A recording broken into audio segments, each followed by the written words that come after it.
Hace 6 años, Australia dio la voz de alarma. Se había acercado un pez capaz de exterminar a los animales en la tierra firme. Los científicos locales predijeron que podía alterar el equilibrio y cambiar el ecosistema del continente para siempre. Decenas de especies no podrían sobrevivir. ¿Cómo podría un pequeño pez hacer algo así? Bueno, vamos a investigarlo. Probablemente sepas que hace muchos años los peces salieron del agua y llegaron a la tierra, pero en esa época todo se veía así.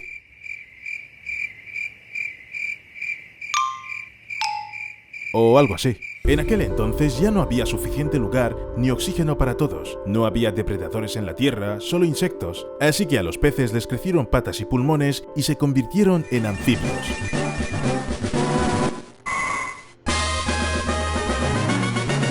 Entonces, unos cuantos millones de años después, aquí estamos. Okay. Sin embargo, estos peces tienen un propósito diferente, porque no planean evolucionar. Os presento a la Navas testudinius, comúnmente conocido como perca trepadora. Representan un peligro real para todos los seres vivos. Si crees que tienen que ser más grandes para ser una amenaza, piensa en las hormigas argentinas que se están apoderando lentamente del mundo. En comparación con ellas, las percas trepadoras siguen siendo bastante grandes. Pueden crecer hasta 25 centímetros de longitud y no viven en colonias, pero eso no les impide amenazar a otras especies. ¿Ves esa afilada aleta dorsal? Es solo una parte del armamento de la perca trepadora. Sus cubiertas branquiales pueden cambiar de posición y están equipadas con sus púas afiladas. Los peces las utilizan para desplazarse en tierra y para asfixiar a sus enemigos desde el interior. Una vez que un depredador se ha tragado una perca trepadora, esta eleva sus aletas, expone sus púas y se clava en la garganta del depredador. A veces esto significa una muerte instantánea por falta de oxígeno, mientras que otras veces provoca una muerte más lenta por hambre. Cualquiera que decida dar un bocado puede acabar en esa situación. Peces más grandes, aves, tortugas, incluso mamíferos. Si deciden tragarse una perca trepadora, este pez no hará excepciones con nadie. Incluso sostenerlo en las manos es un reto. Tanto las cubiertas branquiales como las aletas son muy afiladas, y es como intentar agarrar una papa muy caliente que además se retuerce. Very hot potato. Uy, ay. Pero supongamos que las aves empiezan a comer las percas trepadoras y su población empieza a reducirse. ¿Y qué? Quiero decir, ¿cuál es el problema? Es la selección natural y todo eso, ¿no es así? Desgraciadamente esto solo funciona en regiones donde la perca ya formó parte del ecosistema. Si llegan a un nuevo lugar, pueden arruinar literalmente todo. Por ejemplo, la falta de pájaros puede provocar un aumento de roedores o de insectos que destruyen los cultivos, y esto es un problema grave. Hasta el 40% de los cultivos del mundo se pierden ya sea por culpa de las plagas y enfermedades de las plantas. Solo los insectos causan daños por valor de 70.000 millones de dólares al año. Les va bastante bien incluso sin la ayuda de la perca trepadora. Reducir el número de aves es una locura, pero a la perca trepadora no le importa nada de eso. Solo se apoderan de nuevos territorios y si alguien trata de comérselos, bueno, ese es su problema. A las percas trepadoras no les interesa este efecto dominó en el que a una especie en peligro de extinción le sigue otra, luego una tercera, y así hasta que todo alrededor cambia. Por supuesto, no deberíamos juzgarlas, después de todo son solo peces. Boom. Peces que causan grandes problemas. ¿Pero de dónde vienen? Como suele ocurrir, los científicos se toman mucho tiempo antes de estudiar las cosas realmente importantes. No sabemos exactamente de dónde vino la perca trepadora, pero probablemente apareció en el sudeste asiático. En las últimas 4 décadas ha llegado al sur a través de Indonesia y no piensa en detenerse. Además de matar a los depredadores, la perca trepadora se adapta fácilmente como muchos otros peces que han aprendido a ir por tierra. Siempre tiene un plan B. Si las aguas donde vive están demasiado pobladas, la perca trepadora puede salir y arrastrarse a otro lugar. Si ese se seca, esperará en el barro o encontrará otro lugar para vivir. ¿No hay suficiente comida? Puede salir a tierra. Debe haber algo más allá. ¡Wow! Estos peces son más geniales que Schwarzenegger. I hate Plan B.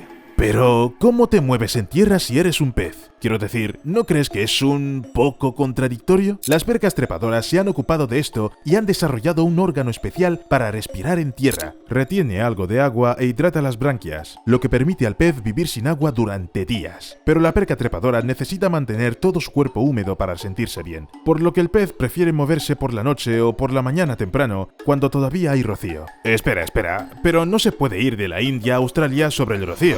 Después de todo, hay mares, diferentes estrechos, largas distancias, así que las percas trepadoras hacen auto-stop. Se aferran a la parte inferior de los barcos de pesca y van a donde los lleven. Es muy conveniente cuando pueden vivir en aguas con diferente salinidad, ¿no? Además, una persona puede llevarse una perca trepadora tras atraparla accidentalmente con el resto de los peces. No me extrañaría que la perca trepadora ya haya aprendido a fingir que está muerta para que, al llegar a un nuevo territorio, pueda salir del barco y hacer sus necesidades. Así es como la perca trepadora está expandiendo su influencia, acercándose cada vez más a Australia. Y como las especies locales evolucionaron independientemente del resto del planeta, solo se puede adivinar qué tipo de golpe pueden asestar los extranjeros. A la gente se le enseña literalmente a reconocer a las percas trepadoras y a denunciarlas inmediatamente a las autoridades, quizás a la policía. ¡Es un pájaro! ¡Es un avión! ¡No! ¡Es Superman! ¡Idiotas! ¡Es una perca trepadora! ¡Tenemos que informar a las autoridades! Sí, es así de grave. La noticia de la perca trepadora acercándose a Australia sonó como una declaración de guerra. Las especies autóctonas pueden ser muy letales, pero no están acostumbradas a un adversario así. Imagínate un cactus que de repente creciera donde nadie había visto nunca un cactus y nadie estuviera preparado para eso. Los animales sienten curiosidad, intentan comerse las púas, se hacen daño y en el mejor de los casos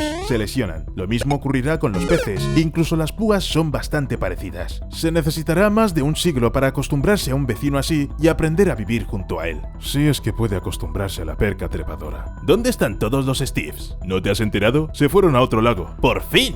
En un entorno familiar, las especies autóctonas conocen sus límites. Los depredadores ya saben cómo y a quién comer. Las presas aprenden a defenderse y a esto se añaden las condiciones climáticas. Todo esto crea un equilibrio bastante frágil pero perfecto. Pero en cuanto alguna especie resistente se interpone, todo se convierte en un caos.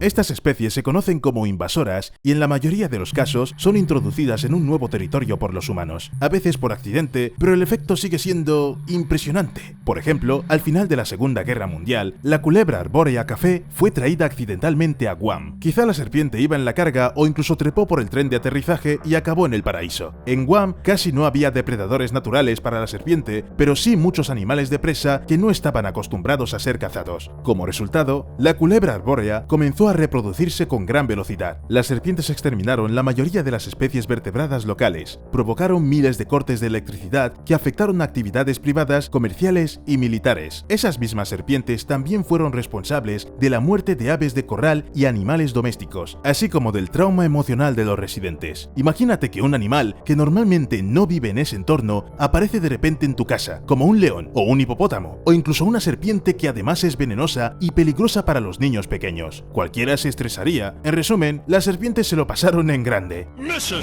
complete. Y como Guam es un importante centro de transporte en el Pacífico, el viaje de la serpiente no terminó allí. Se ha visto en otras islas e incluso en Texas, bastante lejos de Australia, su tierra natal. Eso es lo que hacen las especies invasoras. En los últimos 500 años han causado la muerte del 13% de las especies extinguidas. Las especies invasoras han sido una de las causas de extinción del 25% de las plantas y del 33% de los animales. Pero las serpientes, los peces, las hormigas y, no sé, por ejemplo, el Heracleum, no son como el repentino meteorito que acabó con más del 75% de las especies cuando los dinosaurios vagaban por la Tierra. Esto significa que tenemos que detener a esos animales que intentan apoderarse de nuevos territorios. Entre otras cosas, habrá que hacer algo con la perca trepadora. ¡No puedes pasar! Sí, gracias Gandalf. ¿Alguien más tiene alguna sugerencia? ¿Pescar todos los peces que podamos? Eso ayudaría, pero solo por un tiempo, antes de que la perca trepadora se reproduzca cómodamente de nuevo. Entonces, ¿tal vez veneno? Espera. Eso es demasiado duro. Quiero decir, ayudaría a deshacerse de la perca trepadora, por supuesto, pero los peces locales se envenenarían junto con ellos. ¿Qué sentido tiene entonces? Así que es más o menos lo mismo. Primero ocurre algo debido a la actividad humana, y luego hay que arreglar ese algo. Y por cierto, ¿qué pasa con Australia? ¿Ha pasado suficiente tiempo desde los primeros informes alarmantes? ¿Han llegado los peces hasta allí? Pues parece que de alguna manera la gente ha conseguido detenerlos. O llegaron allí y ahora no hay nadie que nos cuente acerca del desastre. ¡Hasta luego!